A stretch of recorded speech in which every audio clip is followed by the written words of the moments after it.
नमस्कार दोस्तों and welcome back to my channel जहां आपको मिलता है सिर्फ और सिर्फ एंटरटेनमेंट। और आज मैं लाया हूँ इमॉर्टल हल्क का 13th इशू। तो यार वीडियो पे नहीं हो तो वीडियो को लाइक कर देना और चैनल को सब्सक्राइब कर देना। और साथ ही मेरे चैनल पर ज्वाइन बटन स्टार्ट हो गया है तो आप वहां से ज्वाइन कर सकते हो। और उसी के साथ अब आप मुझसे व्हाट्सएप पर जुड़ सकते हो जिसका लिंक मैं आपको डिस्क्रिप्शन में दे दूंगा।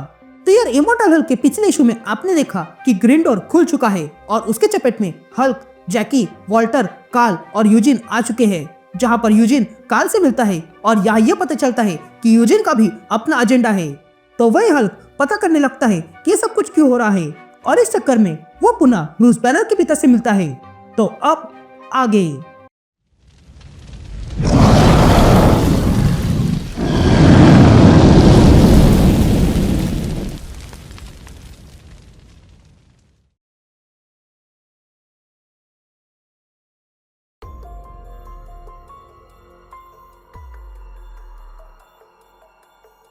ऑल राइट गैंग, तो इशू की शुरुआत में हम उस एंटिटी को देखते हैं जो वहां पर आ चुकी थी।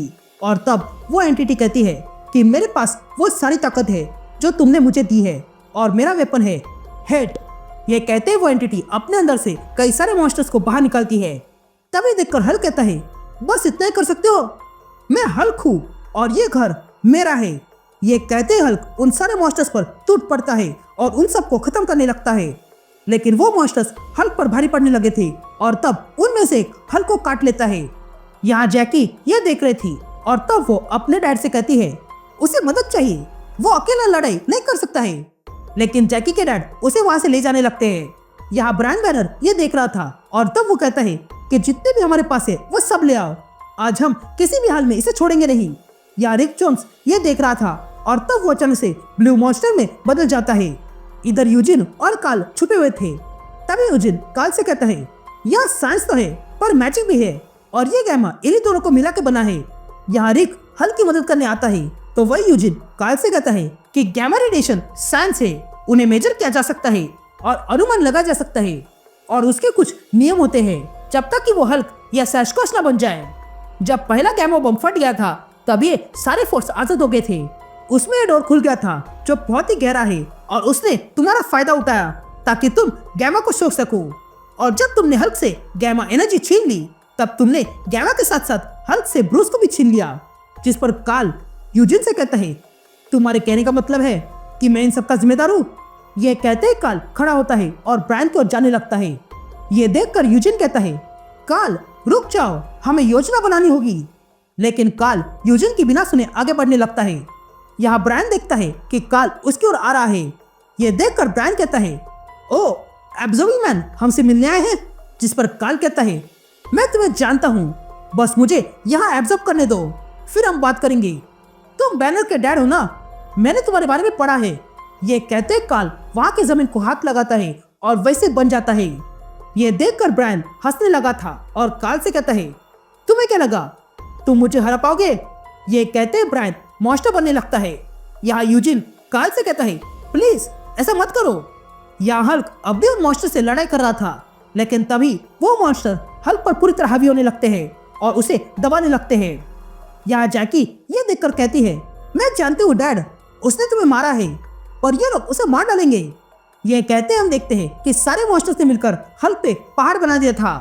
यहाँ कार्ल ब्रायन की बातें सुनकर हंसने लगा था और कहता है नहीं, मैं तुमसे लड़ाई नहीं करने वाला हूँ क्योंकि मैं जानता हूँ कि अगर मैंने ऐसा किया तो मैं हार जाऊंगा, पर मैं किसी को जानता हूँ जो कभी नहीं हारता है।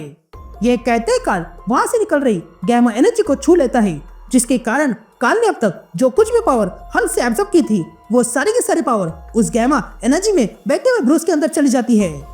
ये देखकर ब्रायन कार्ल को रुकने लगता है लेकिन तब तक बहुत देर हो चुकी थी।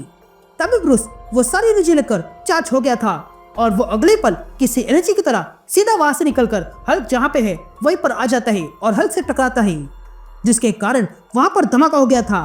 और तब हम देखते हैं कि हल्क के पास उसकी सारी पावर्स आ चुकी थी।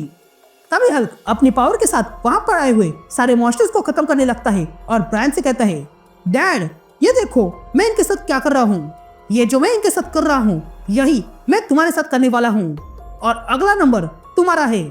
ये कहते हल्क ब्रायन के सामने आ जाता है। तभी देखकर ब्रायन हल्क से कहता है तुम मेरे बेटे नहीं हो और ना ही कभी होंगे। तुम तो डेविल के बेटे हो, वन बिलो ऑल के बेटे हो।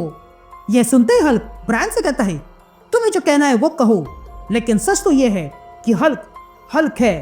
यह कहते हल्क वहां पर जोरदार क्लैप करता है, जिसके कारण एक ही झटके में ब्रायन और वो एंटिटी वापस उस ग्रीन डोर में गिर जाते हैं।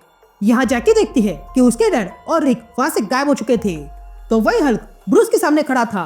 तभी हल्क ब्रूस से कहता है, क्या तुम ठीक हो? अब मेरी बात ध्यान से सुनो। कार्ल ने मुझे मेरी गैमा एनर्जी वापस दे दी है और मुझे लगता है कि मैं यह डोर बंद कर सकता हूँ और फिर हम घर जा सकते हैं। बस उसके लिए हमें एक होना होगा। जिस पर ब्रूस हल्क से कहता है, ठीक है, तुम्हें जो करना है वो करो। यह सुनते ही हल्क कुछ सोचता है और कहता है, मैं जानता हूँ तुमने मुझे बंद करके रखा था, वो भी इतने सालों तक, क्योंकि मैं तुम्हें डराता हूँ, पर मैं तुम्हें बचाना चाहता हूँ और मैं हमेशा तुम्हें बचाते रहूंगा। यह सुनते ही ब्रूस हैरान रह जाता है। तभी हल्क अपना हाथ आगे करता है और ब्रूस उसे पकड़ लेता है और अगले पल वहां पर अंधेरा हो गया था। यहाँ हम वॉल्टर को देखते हैं, जिसको होश आ गया था और वो देखता है कि उसके सामने यूजिन और कार्ल खड़े थे। तभी वॉल्टर पूछता है, यहाँ सब कुछ ठीक है ना? जिस पर कार्ल कहता है, यहाँ पर सब कुछ साफ है, कोई गैमा एनर्जी का निशान नहीं है। ऐसा लग रहा है कि यहाँ पर गैमा कभी था ही नहीं। तभी जैकी कहती है, मुझे पता नहीं मैंने क्या देखा, इसलिए मुझे समय चाहिए, पर अब मेरे पास अच्छी स्टोरी है। जो लोग इस डोर के अंदर गए थे वो वापस आ गए हैं, सिवाय एक के, और वो यहाँ नहीं है। यहाँ हम एजेंट बुरबैंक को देखते हैं, जो जैकी पर निशाना लगाकर बैठा था। यहाँ सीन शिफ्ट होती है और हम बेटी रॉस को देखते हैं, जो अपने घर पर बैठी थी। तभी उसका फोन बजने लगता है। ये देखकर बेटी कहती है, आ रही हूँ, इतना क्यों बज रहे हो? ये कहते ही बेटी फोन उठाती है और कहती है, कौन बोल रहा है? देखो बहुत रात हो चुकी है, इसलिए मजाक मत करो, सीधा सीधा बता दो।